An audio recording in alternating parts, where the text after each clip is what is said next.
This is Star Citizen's Tumbril Storm anti-air tank. Locked. Ooh, hit and sausaged. Away. Oh. Dude, that's an NDB Hornet. That's an executive hangar Hornet, possibly. It's Mr. Hyde. It's a dead one now. Good hit. Look at that. Oh my god. Oh no. It's a redeemer of all things. Shit. Probably diving that cutter. Let's save that cutter. Yeah, he's diving the cutter. Protect the cutter. Protect the cutter. Oh, hammerhead. Oh, shit. That's not good. Introduced to Star Citizen in 2023, along with its turreted variant, it was touted as a fast-moving light tank scout to complement the heavier Nova tank. This, of course, was complete nonsense, because almost everything about the vehicle's design is counterintuitive to its intended role. Not least because of its ridiculous width, meaning it fits into nothing but a gigantic Hercules transport ship and randomly a Corsair, and not ships like the Anvil Valkyrie, designed to drop troops and small vehicles into combat zones. The Storm also insists on using quad caterpillar tracks with a complete lack of suspension for traversing rough terrain, so even the smallest of pebbles can prove catastrophic for the vehicle. Wipeout to... Oh no, we've just jinxed it. What's the play? Do I get out? What do you think? And whoever designed this light tank, Scout, decided a completely enclosed cockpit for what is possibly the worst view in the entire game and no augmented reality perspective would complement its intended role. Yes, as far as being a Scout goes, this tank was practically useless. But, and this is a big but, the Storm AA comes with the largest arsenal of missile ordnance in the game, with a ridiculous 64 size 1 and 16 size 2 missile racks, for a grand total of 80 missiles, and the ability to fire up to 8 at a time with an incredibly rapid reload rate. Combine that with its low signature values, passive stealth hull emission reduction, and a pilot stupid enough to drive it, and you might actually have a total menace on your hands.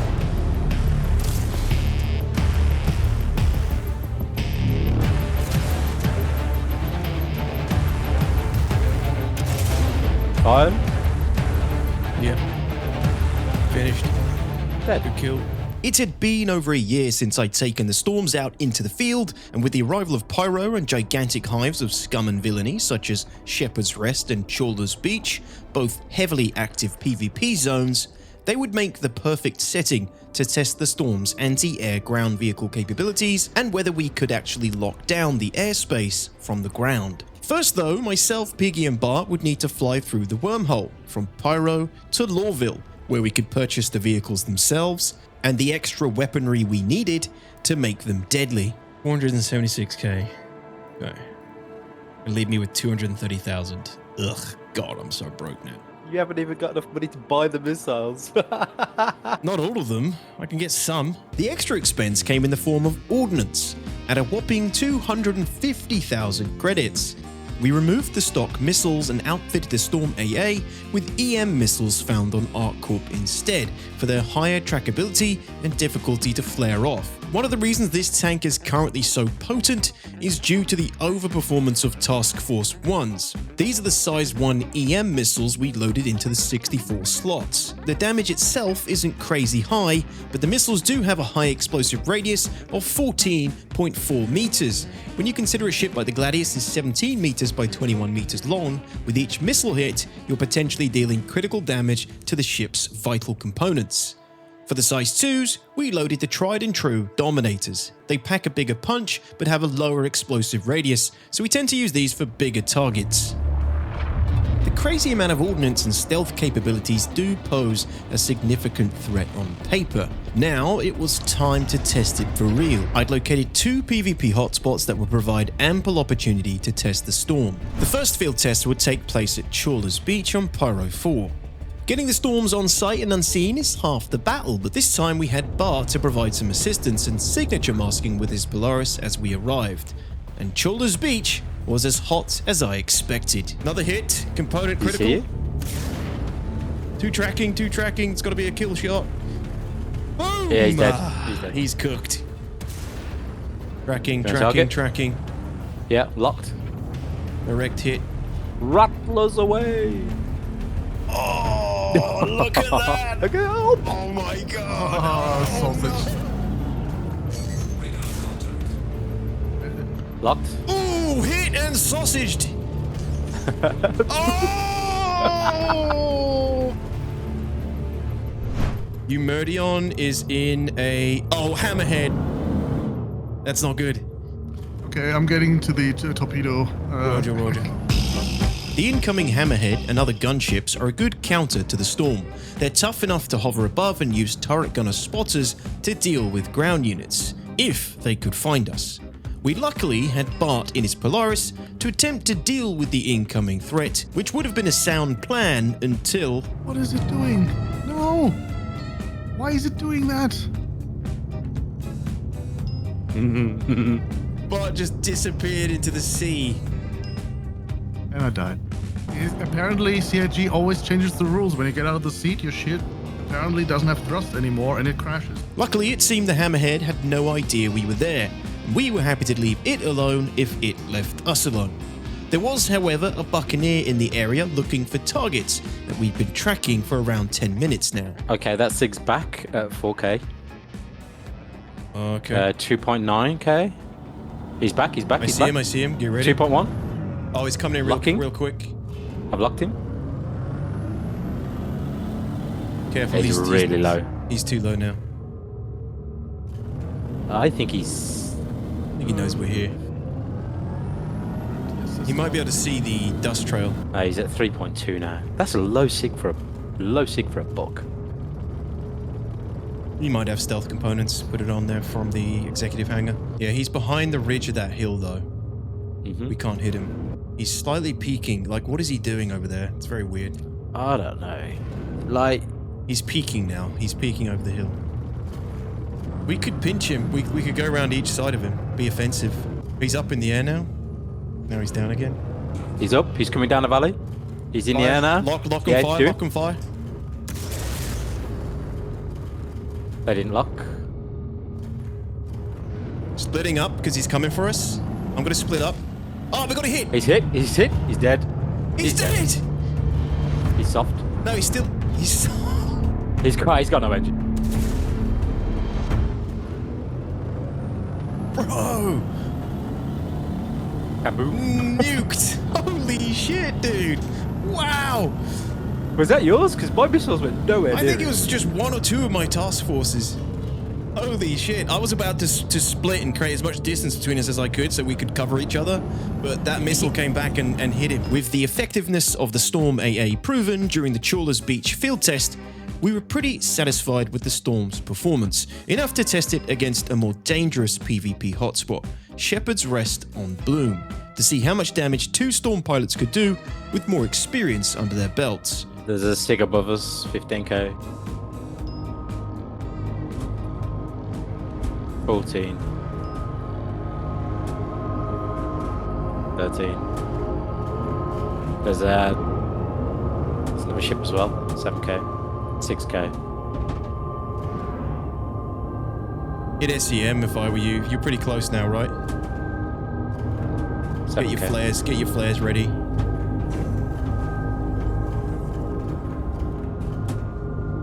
Just seeing if I can shoot out the back in a desperate attempt to defend us. But well done, dude. Well done. We're down, Here we go. I'm out.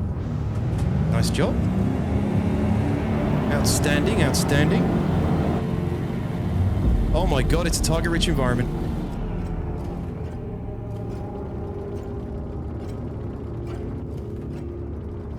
Oh, we're pretty close to Shepherd's Rest too. We're on it, practically, next to it. Yeah, we got somebody called Alexis coming in. It's a redeemer of all things. Shit.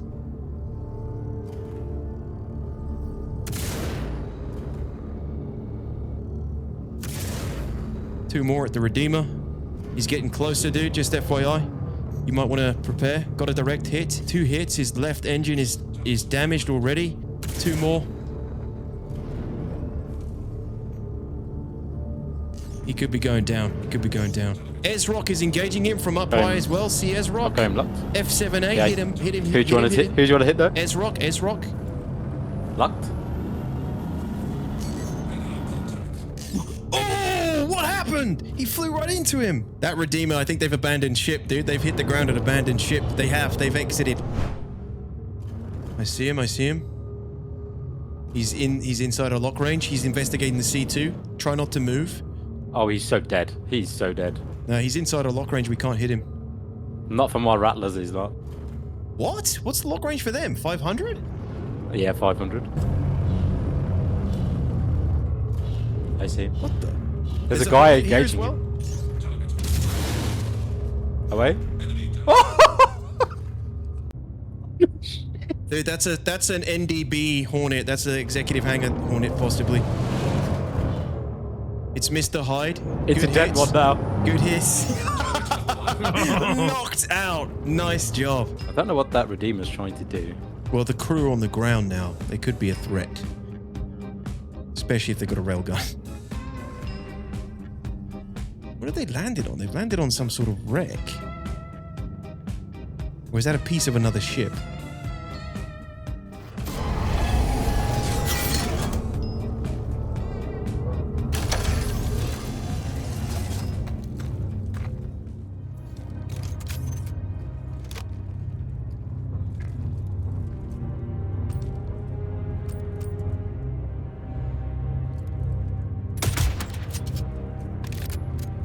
Shit.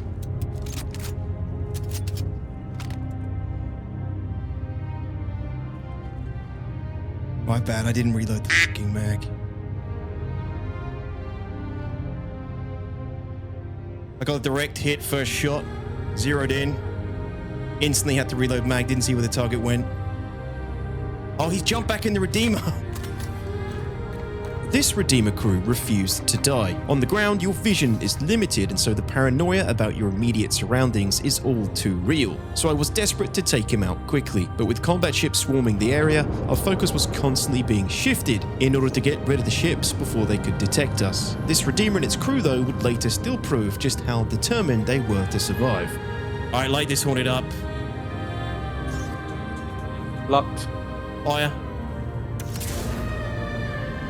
He's in now. He's so dead. Oh, full sausage. That is a sausage. That is a sausage. There he goes. Boom. Oh, man. I'm going to fire first. Let mine catch his decoy, and then you fire after. No decoy. Sausaged. Tired. Firing. He's dead.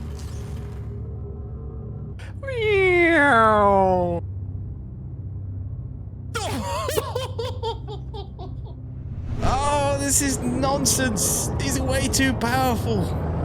Like, if aircraft want to hover 3k above the ground, nose down, looking at people, they deserve to get splattered. Exactly. With a ground vehicle that literally requires 3 or 4 people and a logistical chain to deploy it in the first place, I'm fine with it. I am. Like, I'm fine with them being this scary. Because the logistical concerns to just get them into the AO is, you know, put that into the equation as well, versus a guy in a white flight suit jumping into a fighter and getting straight to the action.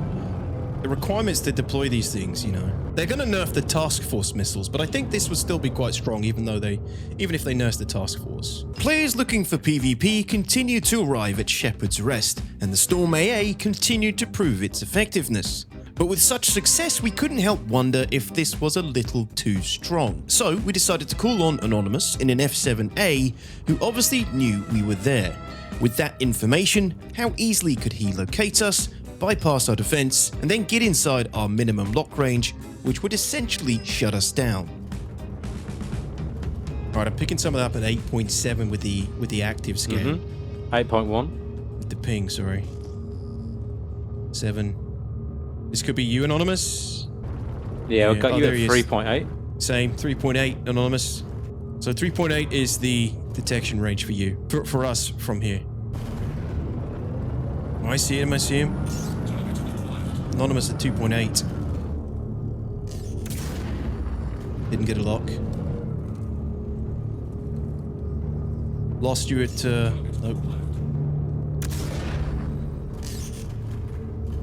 Lost lock. No, reacquiring? Reacquiring, I think? Yeah, it's chasing.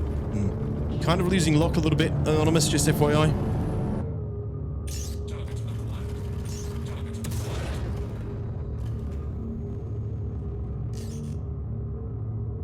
Good flare. Nice flares, yeah. Anonymous, you're pretty clear there. They're tracking though, look, it's coming back at him. That wasn't an acquired lock before I fired too early. So now Anonymous is inside our attack range. This is what he's got to do. Just now engage. That's it.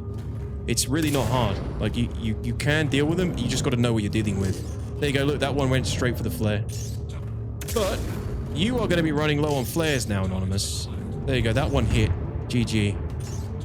You're now missing a wing and your tail is wrecked. You're running low on flares by this point, surely. You must have fired at least, what, 12 there? 18? That's what you got to do. You got to burn in hard and low, ideally. Use the flares. As soon as you flared and you flared off 1 or 2 missiles, you get inside their minimum lock distance and then you just own them. But that's why me and Piggy need to do better at basically staying 1 click apart at all times. So as long as if I'm being attacked, they're getting hit with the missiles from the other storm. And then you have, if you really want to just go ground, you put a Centurion in the middle, right, to deflect anything that gets too close. But that is how you counter the storm. But you need to know what you're dealing with as well. Back now to the Redeemer that refuses to die. We couldn't hit it from this angle on the ground, so we called on Bart, whose Polaris had finally dried off, to use his missile pods. It still wouldn't die. That was normal missiles. Those normal ones, yeah. Okay. Well, those were 2. Let's do 4. I thought you were going to fire one of those torpedoes. Nah. Those are the small guys.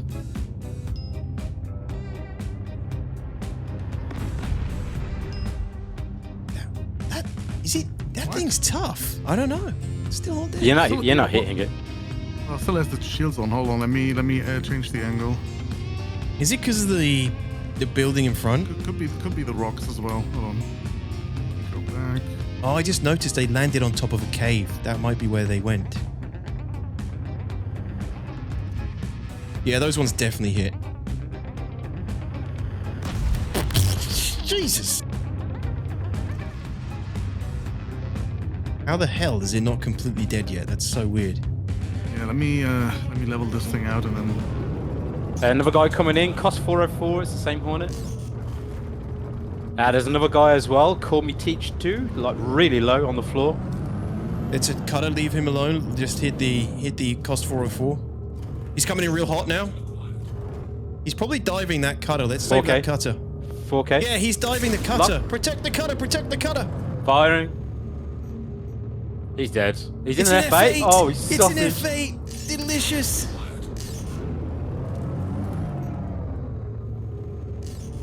He died. The F8's dead. F8 is dead, and I think we saved the cutter. The cutter has lived to fight another day. Yes! Look at that. We saved a starter. With our good deed for the day done and our fellow cutter pilot blissfully unaware, we were about to have our minds blown. Oh, there's a guy right next to you. No, there isn't. Hey, there is. He's back in the... No, he is. Alexis. Oh shit, he's still here? He's in the fucking demon with 1 engine. How is that demon not dead? He's flying! He's taking off! What? Firing. Hit. I've got none left. He can't survive. No way. It's all on you. No. I mean, he has his left building. No, I still got some locks. Oh, he's dead, he's dead. I go into more depth about Star Citizen's ground vehicle's shortcomings, including the Storm AA, in this video over here. The tragic state of ground vehicles. Today though, the airspace in Shepherd's Rest had been locked down, and the Storm AA had proven itself as a flawed, yet still fun and powerful ground vehicle. As always, thank you so much to all my meaty members, and welcome to my latest meaty members, Crown and Brian Broadbent. Thank you most of all for watching, and I'll see you in the next one.